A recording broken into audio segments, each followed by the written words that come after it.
Madhapur police station పరిధిలో దారుణం చోటు చేసుకుంది. దుర్గం చెరువులో దూకి ఓ యువతి ఆత్మహత్యకు పాల్పడింది. ఆమె సికింద్రాబాద్ అడ్డగుట్ట ప్రాంతానికి చెందిన సుష్మాగా గుర్తించారు. పని నిమిత్తం హైటెక్ సిటీలో కార్యాలయానికి వెళ్లిన సుష్మా రాత్రి అయినా ఇంటికి తిరిగి రాకపోవడంతో ఆమె తండ్రి అంజయ్య ఆందోళనతో మాదాపూర్ పోలీస్ స్టేషన్లో ఫిర్యాదు చేశారు.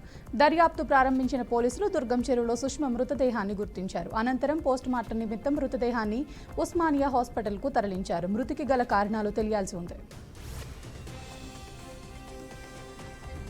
తెలంగాణ కార్మిక శాఖ మంత్రి గడ్డం వివేక్ వెంకటస్వామి శ్రీవారి దర్శనార్థం తిరుమల ఆలయాన్ని సందర్శించారు. మంత్రి బాధ్యతలు స్వీకరించిన తరువాత మొదటిసారి శ్రీవారి దర్శనానికి తిరుమలకు వచ్చానని మంత్రి వివేక్ తెలిపారు.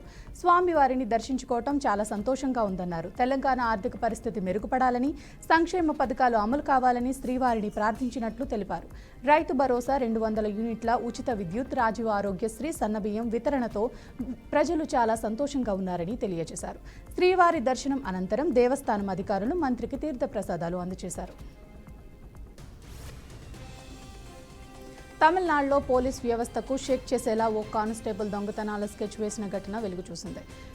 తిరుపత్తూరు జిల్లా వాణియంబాడి న్యూ స్ట్రీట్ ప్రాంతంలో చోటు చేసుకున్న ఈ సంఘటనలో స్థానికులు ఒక్కసారిగా షాక్కి గురయ్యారు. లెదర్ ఫ్యాక్టరీ యజమాని ఇంతియాజ్ ఇంటిపై గుర్తు తెలియని దుండగులు దాడి చేశారు. ఇంతియాజ్ భార్య సబితాని, ఇంటి ఉద్యోగి శక్తివేల్ను కట్టేసి డబ్బులు, బంగారం అపహరించేందుకు ప్రయత్నించారు. అయితే సబిత కేకలు వేయటంతో దొంగలు భయపడి ఐఫోన్లు మాత్రమే తీసుకుని పరారయ్యారు. పారిపోతున్న 3 దొంగలను స్థానికులు పట్టుకుని పోలీసులకు అప్పగించారు. మహబూబాబాద్ జిల్లా ఇనుగుర్తి మండలం పాతతండా గ్రామ పంచాయతీలో గిరిజన రైతులు తీవ్ర నిరసన వ్యక్తం చేశారు. తమకు హక్కు పత్రాలు ఉన్నప్పటికీ పాడు భూములు కదకం తవ్వుతున్న అటవీ శాఖని అధికారులు అడ్డుకున్నారని తెలిపారు. దశాబ్దాలుగా సాగు చేసుకుంటున్న తమ పొడు భూముల్లో అక్రమంగా జేసీబీలతో కందకం తవ్వటానికి గిరిజనులు వ్యతిరేకించారు. ప్రభుత్వ సంక్షేమ పథకాల ప్రయోజనాలు పొందుతూ బ్యాంకుల నుంచి రుణాలు తీసుకుంటూ జీవనోపాధిగా ఈ భూములను సాగు చేస్తున్నట్లు తెలిపారు. హైదరాబాద్ జూబ్లీహిల్స్ నియోజకవర్గంలో కాంగ్రెస్ కార్పొరేటర్లు రెచ్చిపోతున్నారు. బోరుబండ కార్పొరేటర్ బాబా ఫసీయుద్దీన్ వేధింపులతో సర్దార్ ఆత్మహత్య ఘటన మరువక ముందే మరో కార్పొరేటర్ దౌర్జన్యం వెలుగులోకి రావటం జీహెచ్ఎంసీలో సంచలనంగా మారింది. రెహ్మత్ నగర్ కార్పొరేటర్ సిఎన్ రెడ్డి హల్చల్ చేశారు. నేను పిలిస్తే రావా అంటూ బల్దియా ఉద్యోగిపై దాడికి యత్నం చేశాడు. డీఎంసీ సమక్షంలో అసిస్టెంట్ మున్సిపల్ కమిషనర్ బాలరాజు మీద కార్పొరేటర్ సిఎస్ రెడ్డి దాడికి యత్నించాడు. నీ అంతు చూస్తా అంటూ బెదిరింపులకు పాల్పడ్డాడు. దీంతో బాధితుడు ఏఎంసీ బాలరాజ్ మధురానగర్ పోలీసులకు ఫిర్యాదు చేశాడు. విద్యార్థులు మంచిగా చదువుకుని ఉన్నత స్థాయికి ఎదగాలని ఎమ్మెల్యే బండారు శ్రావణిశ్రీ ఆకాంక్షించారు. అనంతపురం జిల్లా సింగనమల మండల కేంద్రంలో కస్తూరిబా బాలికల హాస్టల్ను ఎమ్మెల్యే ప్రారంభించారు. ఈ సందర్భంగా సర్వేపల్లి రాధాకృష్ణ విద్యా కిట్లను విద్యార్థులకు ఎమ్మెల్యే పంపిణీ చేశారు. గత వైసీపీ ప్రభుత్వం ప్రజాధనంతో విద్యతో కూడా రాజకీయాన్ని చేసిందన్నారు. విద్యార్థులకు ఇచ్చే పాఠ్య పుస్తకాలను, నోట్ల పుస్తకాలను, స్కూల్ బ్యాగ్లు, కిట్లపై రాజకీయ ప్రేరేపిత జగన్ బొమ్మల ముద్రణ చేసి విద్యా వ్యవస్థను భ్రష్టు పట్టించారని మండిపడ్డారు. చిత్తూరు, తిరుపతి జిల్లాలలో మామిడి రైతులు దారుణ పరిస్థితులు ఎదుర్కొంటున్నారు. చేతికొచ్చిన పంట అమ్ముకోలేక రోడ్ల పక్కన, చెరుగ్గట్లపైన, చెట్ల పొదల్లో పడేస్తున్నారు. గిట్టుబాటు ధర దేవుడెరుగు. అసలు కొనేందుకు ముందుకు వ్యాపారస్తులు రావటం లేదని వ్యక్తం చేస్తున్నారు. ఫ్యాక్టరీల వద్ద రోజులు తరబడి నిరీక్షించినా కొనుగోలు చేయటం లేదని వాపోతున్నారు. తోతాపూరి మామిడి పండ్ల చెట్లలోనూ మాగి కింద పడిపోయే పరిస్థితులు నెలకొన్నాయని రైతులు చెబుతున్నారు. వ్యాపారస్తులు, కంపెనీల యజమానులు ప్రభుత్వ ఆదేశాలు, కలెక్టర్ల హెచ్చరికలను ఏమాత్రం పట్టించుకోవటం లేదని రైతులు అసహనం వ్యక్తం చేస్తున్నారు. రంగారెడ్డి జిల్లా హైదరాబాద్ నుంచి తిరుపతి వెళ్తున్న స్పైస్ జెట్ విమానం రన్వేపై ఉండగానే సాంకేతిక లోపం తలెత్తింది. వెంటనే అప్రమత్తమైన పైలట్ విమానాన్ని తిరిగి శంషాబాద్ ఎయిర్పోర్ట్లో ల్యాండ్ చేశారు. ఈ అకాల ఘటనతో విమానంలో ఉన్న 80 మంది ప్రయాణికులు కొంతసేపు ఆందోళనకు గురయ్యారు. పైలట్ సమర్థవంతమైన చర్యలతో ఎటువంటి ప్రమాదం జరగకుండా విమానాన్ని సురక్షితంగా నిలిపాడు. ఇజ్రాయిల్లో తెలంగాణ వాసి గుండెపోటుతో మృతి చెందారు. మృతుడు జగిత్యాల జిల్లాకు చెందిన రేవెల్ల రవీందర్గా గుర్తించారు. కానీ ప్రస్తుత ఇరాన్-ఇజ్రాయిల్ మధ్య ఉద్రిక్తతల కారణంగా మృతదేహాన్ని స్వదేశానికి తరలించడంలో తీవ్ర అవరోధాలు ఎదురవుతున్నాయి. అతని కుటుంబ సభ్యులు దుఃఖంలో మునిగిపోయారు. మృతదేహాన్ని తిరిగి స్వస్థలానికి రప్పించే ఏర్పాట్ల కోసం భారత ప్రభుత్వానికి, తెలంగాణ రాష్ట్ర ప్రభుత్వానికి సహాయం కోరుతున్నారు.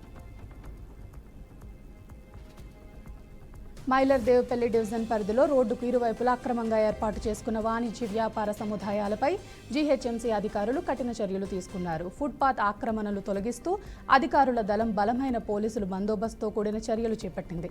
ఈ చర్యలు Rajendranagar circle deputy commissioner Ravikumar ఆదేశాల మేరకు నిర్వహించారు. టౌన్ ప్లానింగ్ అధికారులు వాణిజ్య షెడ్లను, అనుమతి లేని నిర్మాణాలను తొలగించారు.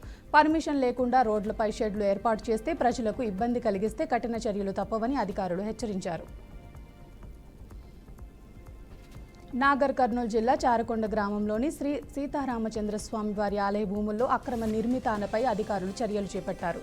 అయోధ్యానగర్ కాలనీలో నిర్మించిన 16 పక్కా ఇండ్లు, 11 చిరు వ్యాపార స్థలాలు, 7 ఖాళీ స్థలాలను కలిపి మొత్తం 35 మంది ఆక్రమించారని అధికారులు వెల్లడించారు. అయితే గతంలోనే ఆలయ అధికారులు ఈ ఆక్రమణలపై పోలీసులు బందోబస్తుతో తొలగింపుకు ప్రయత్నించగా రాజకీయ ఒత్తిళ్లతో ఆపివేయాల్సి వచ్చిందన్నారు.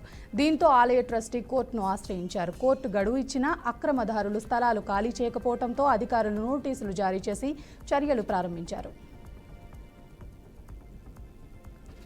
అనంతపురం జిల్లా ఉరవకొండలో రోడ్డు ప్రమాదం చోటు చేసుకుంది. గుర్తు తెలియని వాహనం ఢీకొని ఓ వ్యక్తి మృతి చెందాడు. అటుగా వస్తున్న ఉరవకొండ ఎస్ఐ జనార్దన్ నాయుడు తమ సిబ్బందికి సమాచారం అందించారు. మృతికి చెందిన వ్యక్తి తలపై వాహనం వెళ్లడంతో తల ఛిద్రమైంది. పోలీసులు ఘటనపై కేసు నమోదు చేసి దర్యాప్తు చేస్తున్నారు. మృతదేహాన్ని పోస్టుమార్టం నిమిత్తం ఉరవకొండ ప్రభుత్వ ఆసుపత్రికి తరలించారు. బాపట్ల జిల్లా చీరాలలో యోగాంధ్ర మాసోత్సవాలను ఘనంగా నిర్వహించారు. చీరాల మండలం వాడరేవు రహదారిలోని నగరవనం పర్యాటక కేంద్రంలో నిర్వహించిన యోగాంధ్రలో collector Venkatamurali, MLA Kondaiah, RTO Chandrashekar Naidu యోగాసనాలు వేసి ప్రజలకు అవగాహన కల్పించారు. సుమారు 1500 మందికి పైగా ప్రజలు, పలు శాఖల అధికారులు పాల్గొని యోగాసనాలు చేశారు. ప్రజలు ఆరోగ్యంగా ఉండాలంటే నిత్యం 1 గంట పాటు యోగాసనాలు చేయాలని ఎమ్మెల్యే ఎంఎం కొండయ్య తెలిపారు. భారత ఆర్థిక రాజధాని ముంబైలో గత 2 వారాలుగా కుండపోత వర్షాలు కురుస్తున్నాయి. దీంతో నగరంలోని పలు ప్రాంతాల్లో వరద నీరు చేరటంతో ప్రజలు, ప్రయాణికులు, వాహనదారులు తీవ్ర ఇబ్బందులు ఎదుర్కొంటున్నారు. ముఖ్యంగా రాత్రి వేళ కురుస్తున్న భారీ వర్షాల కారణంగా తెల్లవారుజామున ఉద్యోగాలకు వెళ్లేవారు తీవ్ర ఇబ్బందులకు గురవుతున్నారు. తాజాగా మరోసారి ముంబై నగరం, పరిసర ప్రాంతాలకు భారత వాతావరణ శాఖ ఆరెంజ్ అలర్ట్ జారీ చేసింది. రానున్న 24 గంటల్లో భారీ వర్షాలు కురిసే అవకాశం ఉందని హెచ్చరించింది. అవసరమైతే తప్ప ప్రజలు బయటకు రావద్దని సూచించింది.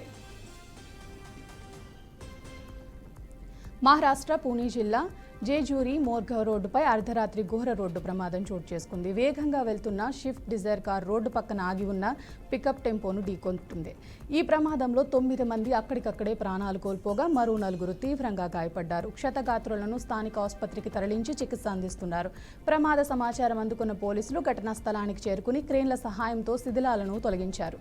భారీ వర్షం, చీకటి కారణంగా కార్ డ్రైవర్ అదుపు కోల్పోవడం వల్లే ఈ ప్రమాదం జరిగి ఉంటుందని పోలీసులు అనుమానిస్తున్నారు. అనంతరం ఈ ప్రమాదంపై కేసు నమోదు చేసి దర్యాప్తు చేపట్టారు.